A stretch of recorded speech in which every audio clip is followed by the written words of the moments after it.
jednu tátočku. Či ste už kedy počuli o exorcizme? Nie. Ešte nie? Nie. Vôbec. Dobre, ďakujem pekne. Zatiaľ. Nie. Nič? Vôbec? No, čo si som o tom počula, ale moc tomu nerozumiem. Či neviete? Nerozumiem tomu. No jasné. Jasné. A čo? Vyháňanie diabla? No. To nie je niečo s vyháňaním duchov? Áno, je. Je. Počula, aj som film videla, aj som sa bála. No, to je vyháňanie vlastne duchov. Podľa mňa je to skutočnosť. Ale neviem si predstaviť, že by teraz v tejto dobe také niečo bolo a myslím, že niekedy to mohlo byť. No, nejakú definíciu ťažko povedať. Z pohľadu cirkvi exorcizmus rádime medzi sveteniny, čiže po slovensky povedané medzi formy požehnania, ktoré kňaz môže teda udeliť. A exorcizmus je taká špecifická forma požehnania človeka, ktorý teda je v rôznych stupňoch atakovaný tou bytosťou duchovnou, ktorú my teda nazývame zlý duch. Tak skrátke možno by som mohol povedať, že to je exorcizmus. Na jednej strane celá tá sféra okultizmu a ezoteriky patrí do takého alternatívneho duchovného sveta. A myslím, že je to aj tým, a aj ten boom v tých našich stredoeurópskych podmienkach nastal tým, že človek sa tak systematicky odvracia od Boha a od takého skutočného vzťahu k Bohu.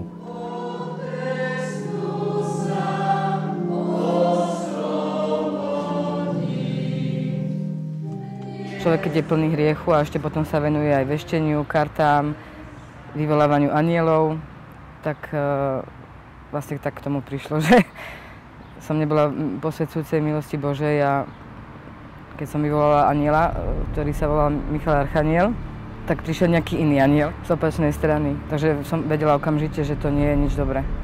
No a vlastne mi od tej chvíle bolo zle.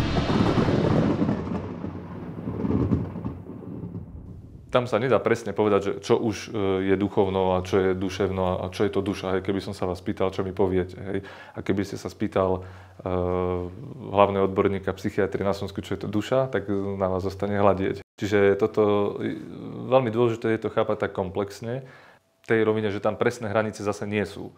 Samozrejme, existuje duchovno, existuje psychično, existuje telesno, ale sú to skôr také pomocné termíny, ktoré nám majú pomôcť niečo uchopiť, ale v skutočnosti nemožno ich presne oddelovať. Existenciu diabla potvrdiť, no diabol sa nedá chytiť, hej? Je to duch, nemá telo, takže nedá sa vidieť. Ale keď príde k tomu, že ten človek je posadnutý, tak to funguje tak, že on to telo človeka potom používa na to, aby sa prejavil do toho viditeľného materiálneho sveta. Všetko, čo k tomu patrí, hej, až tak nadprirodzené veci. A teda on aj komunikuje cez to telo, využíva tie hlasivky, aby rozprával a komunikoval. A toto je jedna vec, z ktorej môžem povedať, že som sa rozprával s diablom. Hej. Nemôžem povedať, že som sa ho dotkol, lebo je to duch, ale rozprával som sa s ním. A druhá vec je potom zase Božie slovo, ktoré tu by sme naozaj museli každú druhú, tretiu stránku vytrhnúť, keby sme chceli poprieť tú existenciu diabla. A určite tam súvislosť je. Zrejme minimálne v tom, že človek, keď sa zaoberá týmito vecami ako veštenie, čarodejníctvo, a neviem, čo teraz letí tí kelti, druidy a všelijaký náboženský synkretizmus, tak už ten človek má v sebe zrejme nejakú pôdu pripravenú, alebo teda vynára sa v ňom záujem o tieto okultné veci. A myslím si, že ten záujem o ne už je iba dôsledkom, nie je príčinou, aby sme to zase nepoplietli. Už predtým som sa zoznámila s jednou šamanistkou, rejkiskou, tak k nej som začala chodievať, aby ma z toho dostala. Ona hovorila, že to vie. Tak som chodila na taký jej exorcizmus, kde robila všelijaké možné veci nado mnou. Dávali mi nejaké znaky ochranné a neviem čo. Tak som za ňou chodievala, nosila som jej peniaze a za každým, keď som sa od nej vrátila, bolo mi ešte horšie. Tým, že zase sme psychiatria, tak my sme to riešili hlavne z tej medicínskej stránky. Títo pacienti, s ktorými som sa stretol, neprejavili nejaký záujem riešiť to s kňazom, to boli väčšinou neveriaci pacienti, takže nejaká tá spolupráca tam v tomto prípade nebola, ale ja som tam vybadal nejaké také signály, že nejaký ten vplyv toho zlého ducha tam asi bol. Ja by som takto povedal. Vždy je problém, keď sa človek veľmi zaoberá duchovnými vecami a pritom trpí nejakou duševnou chorobou alebo ochorením alebo poruchou, diagnostikovať. Jednoducho je strašne široká oblasť, čo si pacient pod exorcizmom napríklad predstavuje, lebo opakovane sa mi stalo, že pacient žiada exorcizmus odo mňa, alebo aby som mu nejak vybavil ho. Hej? A s tým, že dôvody, ktoré preto uvádzal, boli charakteru skôr psychiatrického alebo spadali pod kompetenciu psychiatra.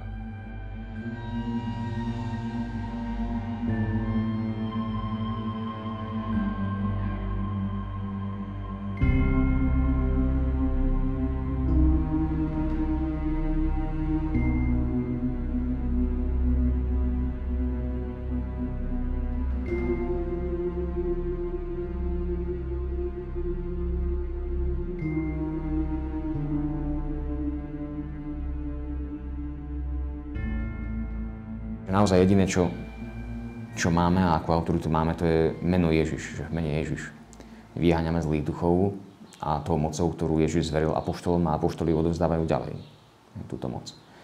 Cirkev potom dejinami zistila, že ten stret s tým duchovným svetom je dosť nebezpečný a tak, aby chránila veriacich ako taká dobrá matka, tak túto službu vyháňania vyhradila len niektorým. Hej, nie preto, že by si žiarlivo uzurpovala tú moc vyháňania zlých duchov, ale preto, že sa narobilo naozaj kopu chýb a tí ľudia si aj ublížili, lebo nemôžu sa postaviť z očí v oči tej duchovnej autorite naozaj v takej nejakej vnútornej pýche a egoizme, že teda ja ho vyženiem. No ja ho môžem vyhnať, len potom zaplatím aj DPH za to.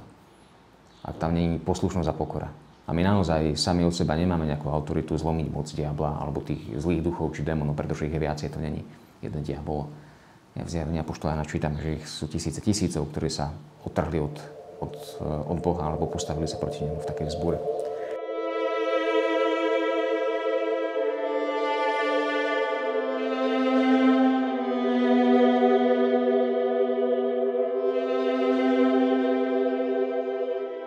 Ja som mal jedného pacienta, ktorý tvrdil, že je posadnutý diablom a nereagoval na liečbu našu.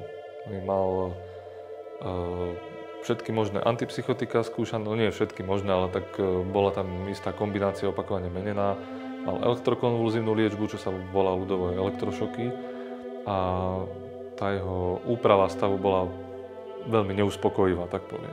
On mal toto presvedčenie také zakorenené, že diabol mu teraz hovorí toto, mal také imperatívne halucinácie, že s ním komunikuje a len potom sestričky na ňo našli takú ako taktiku, keď mu povedali, že vstaň v mene Ježiša Krista, tak vstal a poslúchal.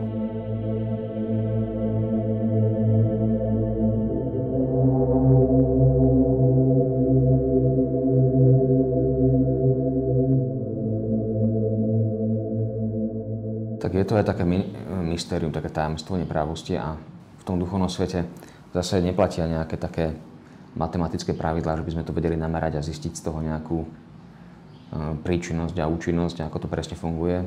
Nedá sa to vždy vypočítať. Diabol niekedy naozaj sa správa tak, že nechce, aby bol nejak poznaný a spozorovaný.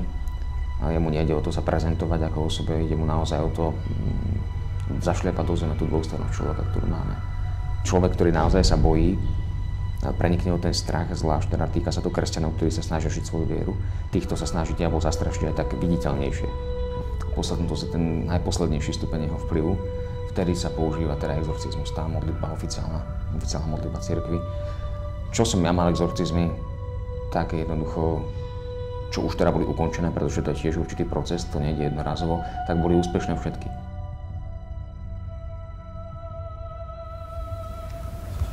A teda však to je celý rituál toho exorcizmu, čiže väčšinou sa tá modlitba modlí smerom k bohostánku, ale sú tam teda tie momenty, kedy teda ten exorcista sa modlí vkladaním rúk na hlavu toho človeka priamo. Alebo teda aj tak, že podľa toho, keď to je silnejšia posadnutosť, tak sa aj štohla prevesí takto akoby cez krk, hej, toho človeka. Pretože ten zlý reaguje často aj na také symboly kňazstva a sveteniny cirkvi. A potom sa kňaz modlí takýmto spôsobom vkladaním rúk. A ďalšia vec je zase požehnávanie krížom exorcizovaným.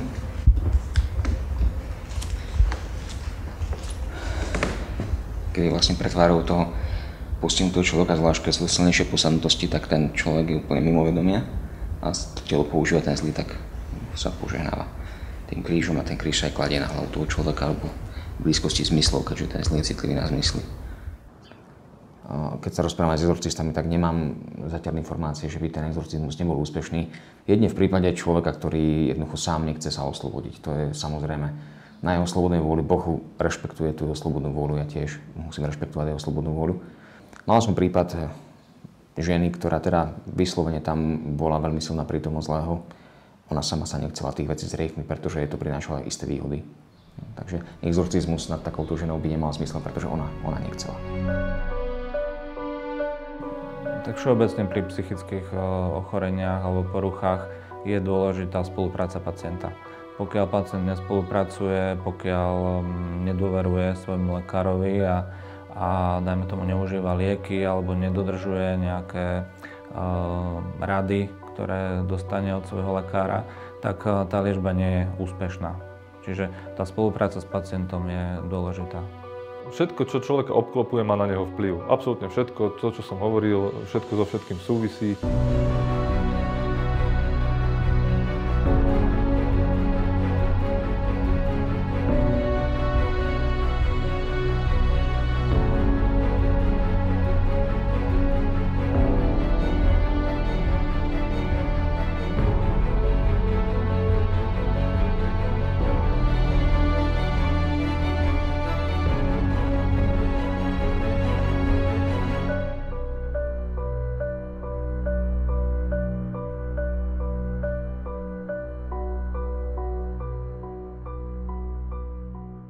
Tak ja som nastúpil na rejky s vedomím, teda, že budem pomáhať ľuďom, lebo ja som chcel strašne pomáhať. Ešte viacej, ak som mohol, tak som sa zveľadoval, učil som sa, študoval som všetko, anatómiu, fyziológiu, to všetko, ale okrem toho teda som chcel vidieť, aj teda vedieť, lebo som pochopil, že všetko vychádza z toho vnútra toho človeka, tak som sa dal na rejky a na tú energiu. Zistil som, že sú tu rôzne energie, ktoré ľuďom buď pomáhajú, alebo ich ničia.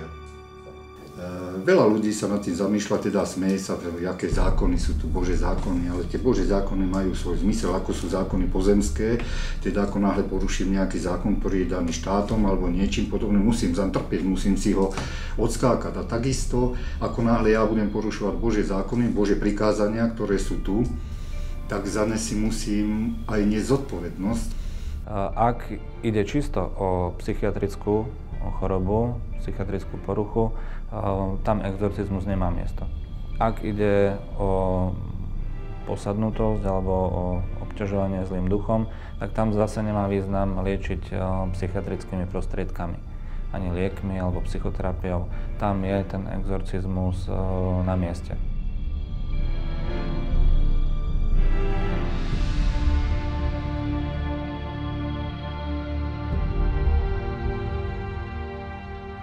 Tým, že je človek psychicky chorý, tak je možno zraniteľnejší voči tomu vplyvu diabla. Takže tam tá spolupráca by bola na mieste. Ako som už vravel, problém je v tom, že väčšina tých psychiatrov sú neveriaci a veľmi nerešpektujú tú duchovnú oblasť, takže nemajú veľmi záujem o spoluprácu. Pre neveriacich tam jedine je výstraha naozaj, aby nevstupovali do toho prostredia ezoteriky, bielej mágie, ktorá sa teda javí ako niečo pozitívne, čo pomáha ľuďom. Hej. Dokonca tí ľudia, ktorí sami robia bielú mágiu, taká najznámejšia z tých bielých mágií, teda ako ste aj spomínali, to rejky. Kde tí samotní ľudia, ako ste rozprávali s pánom Halasom, majú pocit, že teda pomáhajú. Oni chcú slúžiť tým ľuďom, majú dokonca nejaké nadprirodzené schopnosti, tešia sa z toho, čo postupne prerastá do určitého pocitu aj také pýchy, hej, že ja niečo robím. Znova moje ego stúpalo. Tým, jak moja energia stúpala ako ego v tom smere, že som sa cítil jak Boh, že aha, liečím tu ľudí, uzdravujem, chodili ku mne. Počasie mi zostávalo horšie a horšie mne. Ja som dával energiu ľuďom a mne ubývala. Potom samozrejme, že po určitom čase, to môžu byť mesiace aj dlhé roky, si ten zle vypýta DPH za svoje služby a za svoje moci. Diabol nemá problém uzdraviť telo. On má dosah na tie naše molekuly, hej? No, nerobí problém. Má schopnosť uzdraviť telo, ale keď uzdraví diabol, tak mu aj zaplatím za to. Väčšinou to je oblasť vzťahov, rozbité rodiny, oblasť psychiky. Zväčša to je po dlhšom kontakte so mnou, keď už opakovane prichádza, alebo sa viackrát spolu zhovárame, tak väčšinou príde aj na tému exorcizmu. A keď boli pár spontánnych takých pacientov, ktorí toto skoro na prvom mieste žiadali. Môžem povedať, že keď ja osobne počujem, že niekto sa zaoberá ezoterikou alebo tými východnými filozofiami, tak je pre mňa suspektný. No ako náhle som získal ako toho zelmajstra, nebolo ešte horšie. Do toho sveta duchovného ja som v podstate vpálil veľmi rýchlo a veľmi rýchlo som dostal spätnú väzbu, kopance a také zauchá od života. Behom 2 mesiacov 3 alebo 4 havárie. A mne sa to zdalo, akože nenormálne, v živote som nehavaroval, v živote som nemal problémy, ale tam už to začalo ísť do tuhého a ja už som cítil, teda, že už sa to blíži aj k môjmu telu. U tých, čo sú tak ďalej od Boha, tak tam funguje tak skryto, postupne, pomaličky.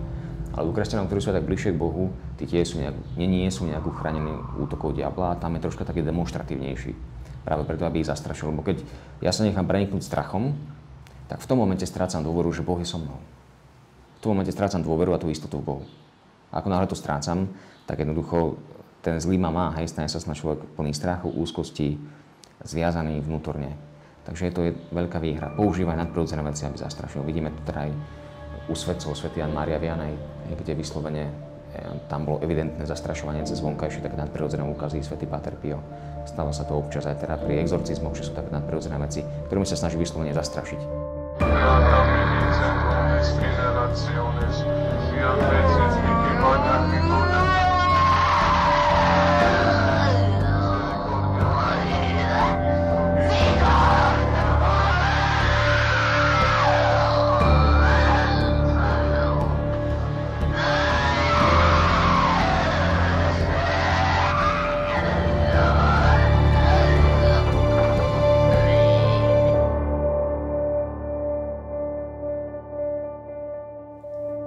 Prišli za mnou ľudia, konkrétne títo, ktorí to teraz natáčajú, s tým, či by som sa znova nevyjadril na tému démonov. Najprv som im to slúbil, teda, že áno, ale v tom momente, ako som im to slúbil, dobre, slúbili, že prídu o týždeň, mne sa udiali znova veci.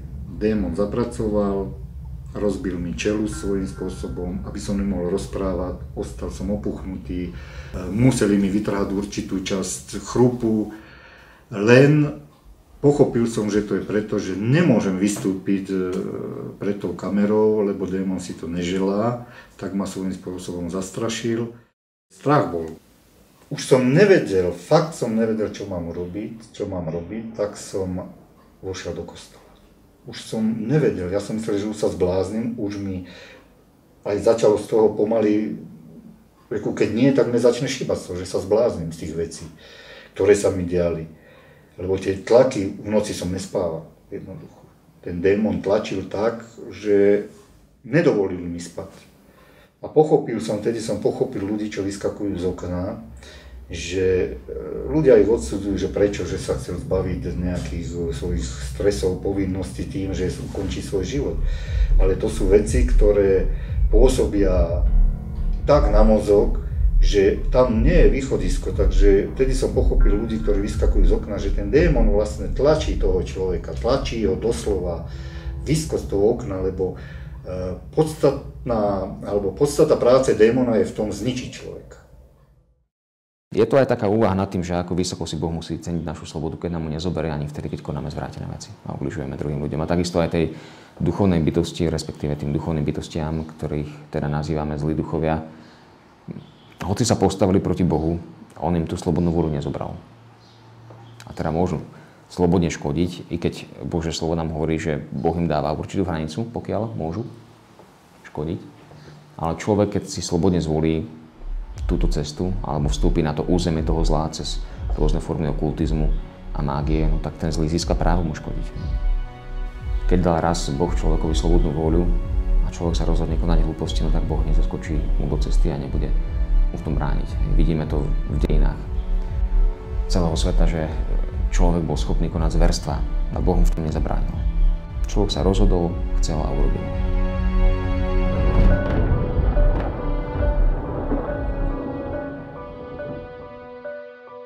Cítiť v súčasnosti taký možno aj návrat tomu duchovnú, ale asi zlým smerom.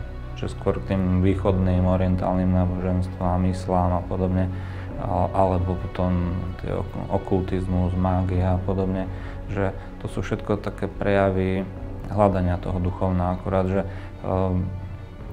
u nás je to asi postavené do toho svetla, že kresťanstvo je prežité, nie je dobré a preto sa hľadajú nejaké iné smery. Takže v tomto určite si myslím, že by to malo význam hľadať viacej to duchovno, hľadať v sebe tie duchovné hodnoty. A čo sa týka veriacich, tak je to jednoznačné, že keď sa zamerajú na prehlbenie tej svojej viery, tak je to veľká pomoc a opora. Začal som chodiť na to sväté prijímanie, na spovede, úľava nekonečná. A tam som pochopil teda, že aká je pomoc. Keď som nechcel chodiť do kostola, som si hovoril, vždy som veril v Boha, ale nechodil som do kostola z toho dôvodu, že prečo musím chodiť do kostola, keď Boh je všade, tak môžem ho vyznávať všade. Čo sa týka týchto vecí, aj zbaviť sa démona alebo démonov, iná cesta neexistuje. Existuje jediné. Kristus a Boh nám môže pomôcť, Svätá Panna Mária, ktorí nám pomôžu. Oni nám to nezoboria toho démona, ale nám ukážu cestu, ako ho môžeme obísť alebo získať nejakú energiu, aby sme boli silnejší ako on. No a došlo to až tak ďaleko, že začal som to hľadať na internete, až som narazil na jedného kňaza tam na internete, tak som mu volal, povedal som mu, čo je vo veci, teda som mu napísal, čo je vo veci a on mi prvé, čo mi povedal, hneď prestať z rejky. Hneď.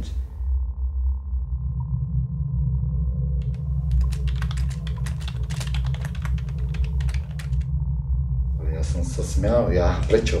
Veď robím dobre. Ja som stále bol presvedčený, že robím dobre. A hovorím, najhoršie je práve tá biela mágia, kde tým ľuďom je to predstavené ako niečo dobré, pretože ako diabol není hlúpak, že sa nám predstaví ako nejaká hrozostrašná bytosť, od ktorej ujdeme. On dobre vie, že človek je nadstavený tak od prirodzenosti, že my si volíme veci, pretože si myslíme, že sú dobré. To už naozaj musí byť zvrátený človek, aby si zvolil vyslovene zlú vec. Ale my si volíme veci, pretože ja si myslím momentálne, že to je dobré. A tak on na tomto stavia. A tak nám ponúka dobré veci. Dobrým ľuďom dobré veci. A my ich zoberieme a potom zistíme, že až také dobré nie sú. Možno taká otázka, na ktorú neviem odpovedať, že ako sa môže bytosť, inteligentná bytosť duchovná, ktorá svojho času videla Boha, dostať do takéhoto stavu absolútnej nenávisti voči človekovi. Až do takej, že jednoducho ide vyslovene po jeho krvi. A snaží sa ho aj zabiť, eliminovať zo života. Zvlášť človek to tak citlivejšie prežíva, keď sú to, dajme tomu, matky detí, hej. Kedy ten zlý nemá zábrany jednoducho tak fyzicky škodiť celej tej rodine aj tej matke, že ju úplne odstaví z toho života rodiny. Je to nepochopiteľné, ako je to pre mňa veľké tajomstvo, nikdy to nepochopím, hoci nedá sa povedať, že počas toho exorcizmu by som takto uvažoval. To skôr, keď sa ten exorcizmus skončí, tak už potom, keď som sám na izbe, tak skôr mám takéto úvahy. Počas toho exorcizmu sa snažím toho zlého viac menej ignorovať, nakoľko teda musím s ním komunikovať, tak s ním komunikujem, nakoľko nemusím, tak ho ignorujem. Väčšinou ten exorcizmus robím v kaplnke alebo v kostole, kde sme teraz boli, vyložíme Eucharistiu, monštranciu a jednoducho sa modlím a všímam si tam Pána, ktorý je tam prítomný, ale nie diabla. Jeho, ako hovorím, tak na veľa, keď už teda musím, pretože niekedy je potrebné toho človeka nejakým spôsobom mu pomôcť.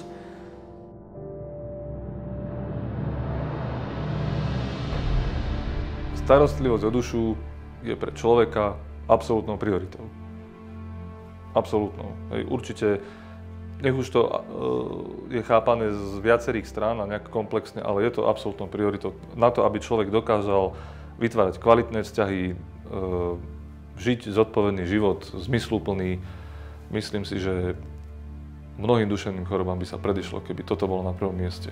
Pri výchove detí a v rodinnom živote.